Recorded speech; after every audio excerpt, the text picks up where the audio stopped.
सभी श्रद्धालु साथियों को नवरात्रि प्रारंभ की मंगलमय शुभकामनाएं। नवरात्रि प्रारंभ का अर्थ है माता दुर्गा की पूजा का शुभारंभ, जो वर्ष में 2 बार चैत्र और आश्विन मास में विशेष रूप से मनाया जाता है। यह 9 दिनों का पर्व होता है जिसमें शक्ति की आराधना, तप, भक्ति और साधना की जाती है। नवरात्रि प्रारंभ में माँ दुर्गा की कथा का श्रवण मात्र से जीवन की हर रुकावट, हर पीड़ा और हर क्लेश को समाप्त कर सकता है। यह केवल एक कथा नहीं, एक दिव्य अनुभव है जो आपकी पूरी जीवन दिशा को बदल सकता है। और हाँ प्रिय साथियों, वीडियो के अंत में माँ दुर्गा की महत्वपूर्ण दिव्य वाणी दिया गया है। कृपया उसे सुनना आपके आत्मिक उत्थान के लिए अत्यंत आवश्यक है। अब प्रारंभ करते हैं नवरात्रि प्रारंभ व्रत की यह दिव्य कथा को। बहुत समय पहले की बात है। एक कन्या ने अपने परिवार को संकट से बचाने के लिए कठिन तपस्या की। उसके हृदय का भाव इतना सच्चा था कि माता ने प्रसन्न होकर उसकी रक्षा की। उस दिन को नवरात्रि प्रारंभ का दिन माना गया, जो मनुष्य को यह सिखाता है कि सच्चे भाव और तपस्या से हर संकट दूर हो सकता है। यह कथा उस समय की है जब धरती पर मनुष्यों का जीवन संघर्ष और आस्था की पतली डोर पर झूलता था, जब भौतिक सुख सुविधाओं की चमक फीकी थी और हर प्राणी अपने अस्तित्व के लिए प्रकृति और नियति से जूझ रहा था। दिव्य लोक में, जहां ब्रह्मांड के समस्त क्रियाकलाप एक अलौकिक दृष्टि के समक्ष प्रकट होते हैं, वहीं विराजमान थीं आदि शक्ति जगदम्बा भवानी। उनका सिंहासन अनंत ऊर्जा से प्रकाशमान था और उनकी आंखें, जो त्रिकालदर्शी थीं, धरती के हर कोने पर टिकी रहती थीं। वे देखती थीं मनुष्यों के सुख दुख, उनकी प्रार्थनाएं, उनके पाप और उनके पुण्य। कभी कभी जब वे किसी अबोध बालक की भूख से बिलखती ध्वनि सुनती या किसी मां के कलेजे पर लगे घाव को देखती, तो उनकी दिव्य आंखों में भी जल भर आता था। यह सत्य है कि उनका हृदय दुष्टों के लिए वज्र सदृश कठोर हो चुका था, जिसने अनगिनत राक्षसों का संहार किया था। पर निरीह प्राणियों के कष्ट देख उनका मातृत्व पिघल उठता था। वे सब देखती थीं, सब सहती थीं, मनुष्यों की पीड़ा, उनकी मूर्खता और उनकी अज्ञानता।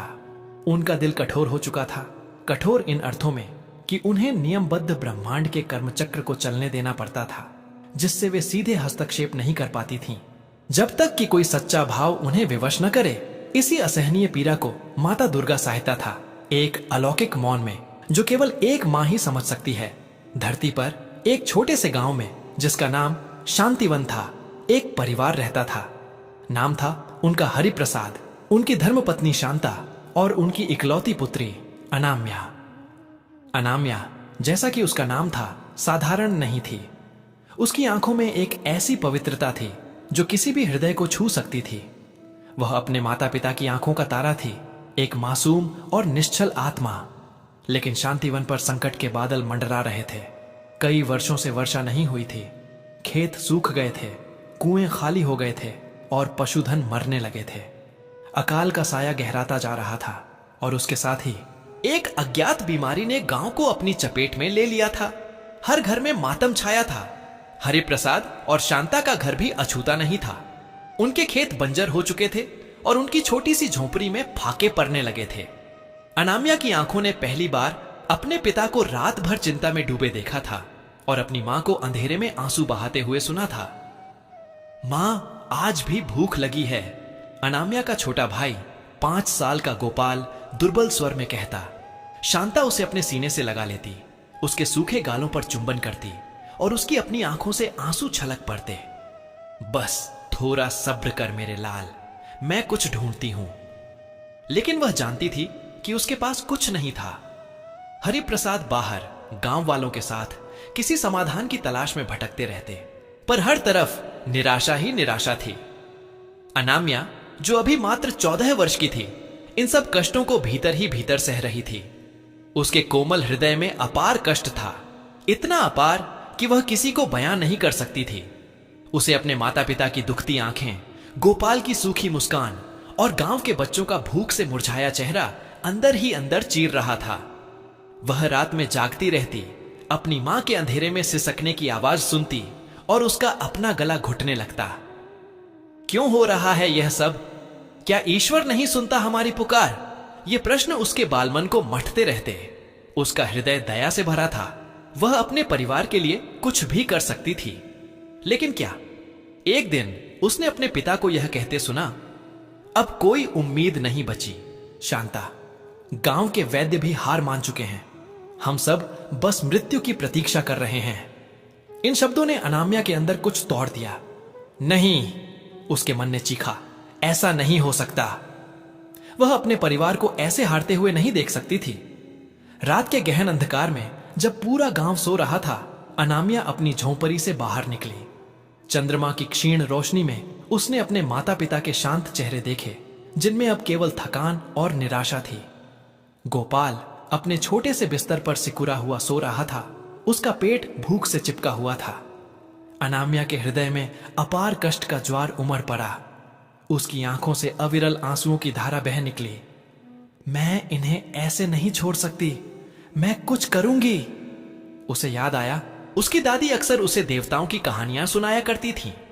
कैसे भक्त अपनी सच्ची श्रद्धा और तपस्या से देवताओं को प्रसन्न करते थे और असंभव को संभव बना देते थे। एक कथा थी पहाड़ों में छिपे एक प्राचीन देवी मंदिर की, जहां कहा जाता था कि आदि शक्ति स्वयं वास करती है। वहां जाकर जो सच्चे हृदय से पुकारता है, उसकी हर इच्छा पूर्ण होती है, दादी कहती थी। यह विचार उसके मन में बिजली की तरह कौंधा। तपस्या, मुझे तपस्या करनी होगी। यह एक जोखिम भरा, अकल्पनीय निर्णय था एक बच्ची के लिए, लेकिन उसके हृदय में परिवार के प्रति प्रेम इतना तीव्र था कि उसने हर भय को रौंद डाला। अगली सुबह उसने बिना किसी को बताए कुछ सूखे पत्ते और एक मिट्टी का घड़ा लेकर घर छोड़ दिया। उसकी मां शांता जब जागी और अनामिया को न पाकर विलाप करने लगी, तब तक अनामिया गांव की सीमा पार कर चुकी थी। उसका हृदय में भय था, हां अवश्य था, परंतु उससे कहीं अधिक था प्रेम और दृढ़ संकल्प। वह अनजानी राहों पर चल पड़ी, जहां कांटे थे, पत्थरीली जमीन थी और जंगली जानवरों का भय था। वह भूखी थी, प्यासी थी और सूरज की तपिश उसकी त्वचा को जला रही थी। लेकिन उसकी आंखों के सामने अपने परिवार के मुरझाए चेहरे थे और उसकी कानों में गोपाल की भूख से भरी आवाज गूंज रही थी। यही उसके तपस्या की पहली सीढ़ी थी, त्याग और कष्ट को सहने की क्षमता। कई दिनों के बाद वह उस प्राचीन मंदिर के पास पहुंची, जिसके बारे में दादी ने बताया था। वह एक पहाड़ी की चोटी पर स्थित था, चारों ओर घने जंगल और विशालकाय वृक्षों से घिरा हुआ। मंदिर जीर्ण शीर्ण अवस्था में था, पर उसकी दीवारों पर देवी मां की एक धुंधली मूर्ति अब भी विराजमान थी। अनामिया ने मंदिर के सामने हाथ जोड़े, उसकी आंखों में आंसुओं के साथ एक नई आशा चमक रही थी। हे मां दुर्गा, उसने फुसफुसाते हुए कहा, मैं नहीं जानती कि तपस्या कैसे करते हैं। मैं एक छोटी सी बच्ची हूं, पर मेरे हृदय में जो पीड़ा है, जो मेरे परिवार के लिए प्रेम है, वह सच्चा है। तू मेरी मां है और मैं तेरी बेटी। मैं तब तक यहां से नहीं हिलूंगी जब तक तू मेरी पुकार नहीं सुनती। और उसने अपनी तपस्या आरंभ कर दी। वह एक पत्थर पर बैठी, आंखें मूंद कर सिर्फ जय माता दी का जाप करती रही। दिन बीतते गए। सूरज की तपती किरणें उसके सिर पर पड़ती। रात का ओस उसके शरीर को भिगोता, ठंडी हवाएं उसे कंपा देती। जंगली जानवरों की डरावनी आवाजें उसे भयभीत करती। सांप उसके पास से गुजरते, कीड़े मकोड़े उसे काटते। भूख और प्यास की ज्वाला उसे अंदर से जला रही थी। उसके शरीर पर छाले पड़ गए थे, त्वचा फट गई थी और हड्डियां दिखने लगी थीं। एक एक पल कष्ट का पहाड़ था। उसका शारीरिक कष्ट तो था ही, पर उससे भी बड़ा कष्ट था मानसिक। कभी कभी उसके मन में निराशा घर कर जाती। क्या मैं सही कर रही हूं? क्या मां सचमुच मेरी पुकार सुनेंगी? क्या मेरा परिवार अब तक जीवित है? क्या मैंने उन्हें अकेला छोड़कर गलती की? ये विचार उसे अंदर तक तोड़ देते और उसकी आंखों से गर्म आंसुओं की धारा बह निकलती।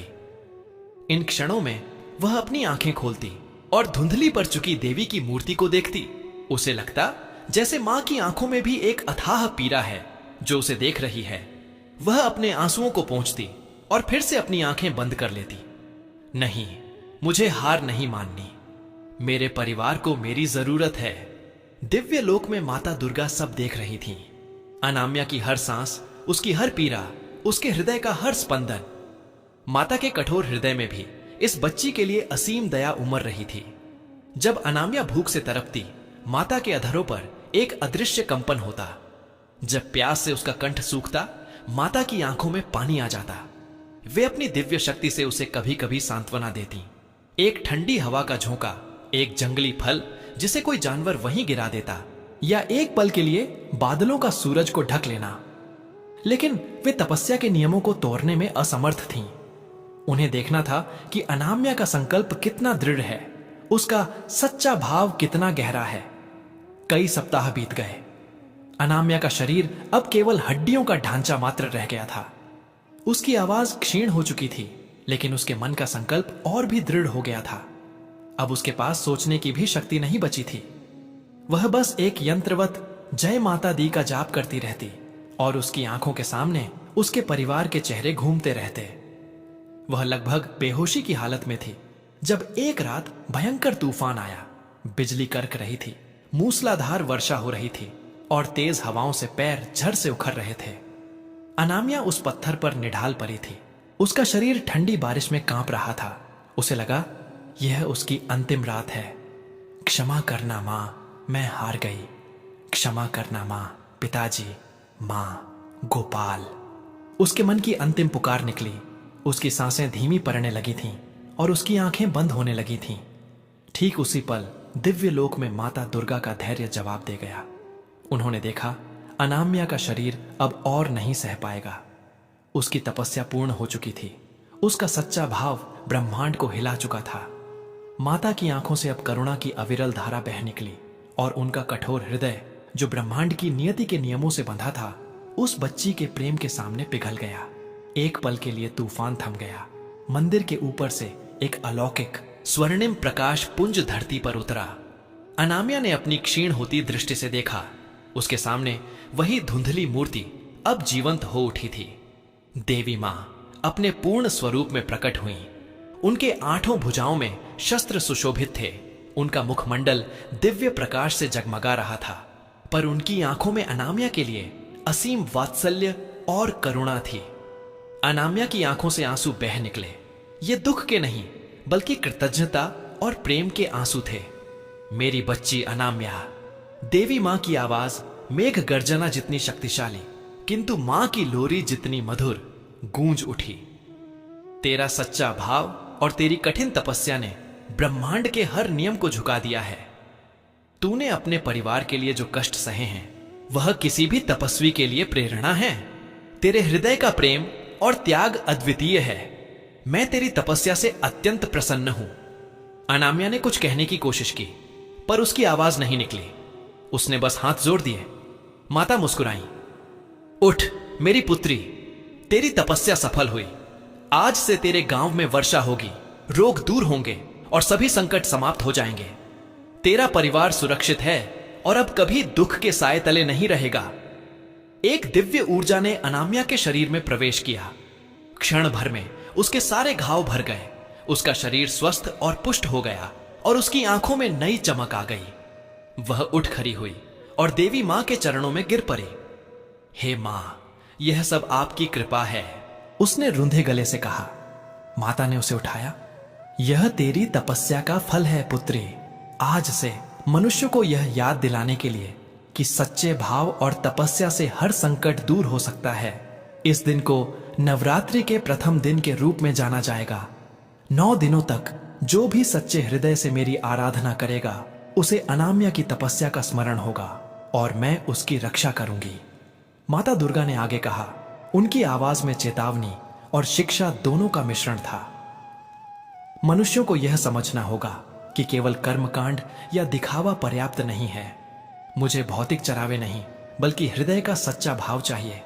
जब तक तुम्हारा हृदय दूसरों के कष्टों से द्रवित नहीं होता, जब तक तुम निःस्वार्थ भाव से त्याग नहीं करते, तब तक मेरी कृपा पूर्ण रूप से प्राप्त नहीं हो सकती। अनामिया की तपस्या यह सिखाती है कि प्रेम, त्याग और अटूट विश्वास ही सबसे बड़ी शक्ति है। यह एक चेतावनी भी है, भौतिक सुखों के पीछे भागते हुए अपनी आत्मा और अपने मूल्यों को न खो देना। जब भी धरती पर संकट गहराएगा, सच्चे भाव से की गई तपस्या ही उसे दूर कर सकती है। यह कहकर देवी मां अपने दिव्य रूप में विलीन हो गईं, पीछे छोड़ गईं सिर्फ एक सुनहरी आभा और अनाम्या के हृदय में असीम शांति। अगले दिन सुबह होते ही अनाम्या अपने गांव की ओर चल पड़ी। उसका हृदय अब हल्का था, पर उसके कदम दृढ़ थे। जब वह गांव के पास पहुंची तो उसने देखा आकाश में काले बादल छाए हुए थे और देखते ही देखते मूसलाधार वर्षा होने लगी। सूखी धरती प्यासी थी और उसने हर बूंद को सोख लिया। गांव वाले बाहर निकल आए, अपनी आंखों पर विश्वास नहीं कर पा रहे थे। उनकी आंखों में आंसू थे, पर इस बार ये दुख के नहीं बल्कि आनंद और कृतज्ञता के आंसू थे। अनाम्या घर पहुंची। उसके माता पिता जो उसकी चिंता में सूख गए थे, उसे देखकर स्तब्ध रह गए। अनाम्या ने उन्हें गले लगा लिया और उन्हें सारी बात बताई। उनकी आंखों से भी आंसुओं की धारा बह निकली। गोपाल, जो अब तक दुर्बल था, अपनी बहन को देखकर मुस्कुराया और एक नई ऊर्जा उसके चेहरे पर झलक रही थी। धीरे धीरे वर्षा ने खेतों को सींचा। बीमारी दूर होने लगी। गांव में फिर से खुशहाली लौटने लगी। अनाम्या की कथा पूरे गांव में फैल गई और फिर दूर दूर तक।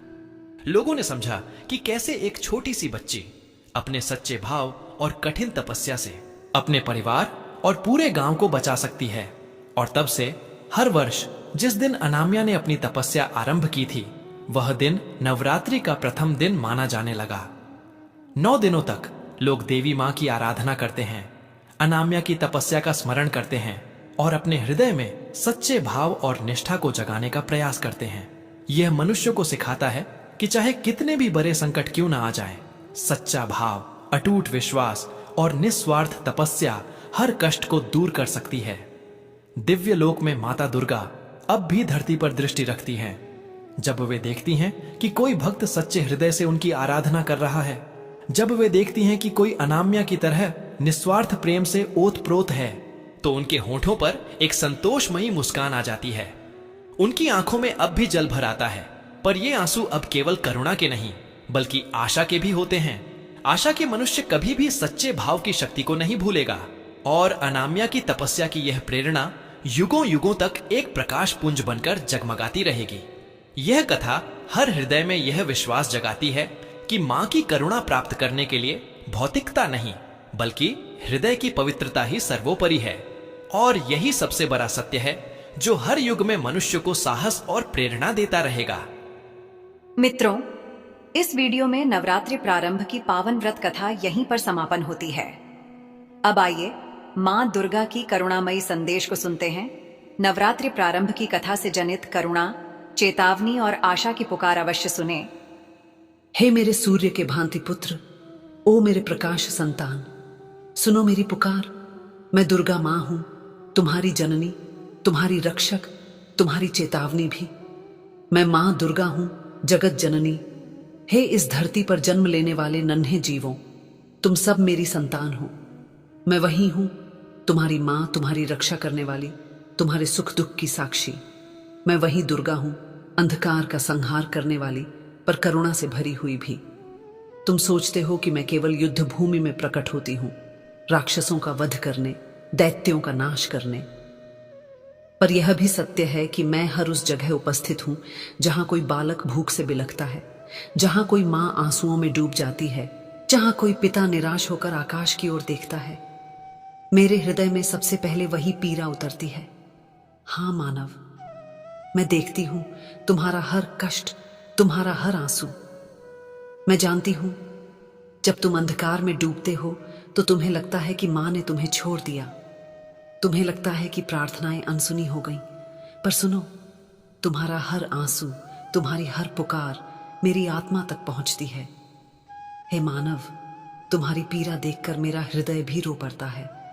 पर जान लो, मैं तुम्हारे हर संकट को तुरंत समाप्त नहीं कर सकती, क्योंकि इस ब्रह्मांड का नियम है, कर्म का चक्र चलता है। तुम्हारे अपने कर्म ही तुम्हारे जीवन को आकार देते हैं। लेकिन जब तुम्हारे हृदय का भाव निर्मल हो जाता है, जब तुम्हारी तपस्या सच्ची हो जाती है, जब तुम्हारी आंखों से केवल अपने लिए नहीं बल्कि दूसरों के लिए आंसू बहते हैं, तब मैं बंधनों को तोड़ देती हूं। हे मेरे लाल, अनाम्या की तरह याद करो, वह छोटी बच्ची, उसने भूख, प्यास और मृत्यु का सामना किया, पर अपने परिवार के लिए। उसके हृदय का प्रेम इतना पवित्र था कि उसने मेरे अस्तित्व को हिला दिया। उसका त्याग, उसकी पुकार ने मुझे विवश कर दिया और मैं स्वयं प्रकट हुई। क्या तुम समझते हो? उस मासूम की तपस्या ने ही नवरात्रि का आरंभ बनाया। उसका प्रेम ही इस उत्सव का आधार है। इसलिए जब भी तुम मेरे 9 दिनों में दीप जलाते हो, आरती गाते हो, तो समझो कि मैं तुम्हारे हृदय की सच्चाई देख रही हूं, न कि केवल तुम्हारे भौतिक चरावे। सुनो मानव, यह मत सोचना कि केवल व्रत रखने या फूल चढ़ाने से मैं प्रसन्न हो जाऊंगी। यह मत मानो कि यदि तुम ढोल नगारे बजाओगे, विशाल भोग लगाओगे या सोने चांदी की मूर्त सजाओगे तो मां प्रसन्न हो जाएगी। नहीं, मैंने स्पष्ट कहा है, मुझे भौतिक वस्तुएं नहीं चाहिए, मुझे चाहिए तुम्हारा सच्चा भाव। क्या होगा अगर तुम मंदिर में आकर मुझे नारियल चढ़ाओ और बाहर निकलकर अपने ही पड़ोसी के बच्चे को भूखा देख अनदेखा कर दो? क्या होगा अगर तुम मुझे सुंदर वस्त्र पहनाओ पर अपने माता पिता को उपेक्षित छोड़ दो? क्या होगा अगर तुम मेरे नाम पर दिखावा करो और भीतर तुम्हारा हृदय पाषाण बना रहे? सुन लो, यह सब व्यर्थ है। मैं किसी के कपट से प्रसन्न नहीं होती। मैं केवल वही देखती हूं, तुम्हारे दिल की पवित्रता। हे मानव, आज की दुनिया भौतिकता में डूब चुकी है। तुम्हारे घर बड़े हो गए हैं पर दिल छोटे।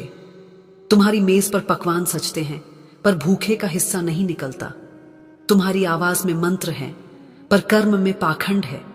ये चेतावनी है, यदि तुम केवल बाहरी आडंबर करोगे और भीतर से खोखले रहोगे तो समझ लो, नवरात्रि केवल एक उत्सव रह जाएगा, उसकी आत्मा मर जाएगी। पर हे मेरे बच्चों, सारी दुनिया अंधकार से भर जाए तब भी आशा है, क्योंकि तुम्हारे भीतर अभी भी प्रेम की ज्योति जल रही है।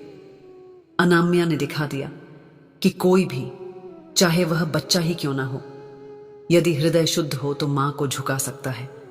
आज भी अगर कोई सच्चे मन से तपस्या करे, चाहे वह भूखा बच्चे को खाना खिलाना ही क्यों ना हो, किसी पीड़ित की मदद करना ही क्यों ना हो, तो जान लो वह तपस्या मेरे लिए महान है। क्या तुम जानते हो, जब तुम किसी को सहारा देते हो, जब तुम किसी अनजान को गले लगाते हो, जब तुम अपने स्वार्थ छोड़कर किसी और की पीड़ा मिटाते हो, तब तुम्हारे भीतर मां ही काम कर रही होती है। इसलिए आशा मत खोना। हर कष्ट अस्थाई है, हर पीड़ा का अंत है। यदि तुम्हारे दिल में करुणा है, त्याग है, निस्वार्थता है, तो जान लो मां दुर्गा हमेशा तुम्हारे साथ है।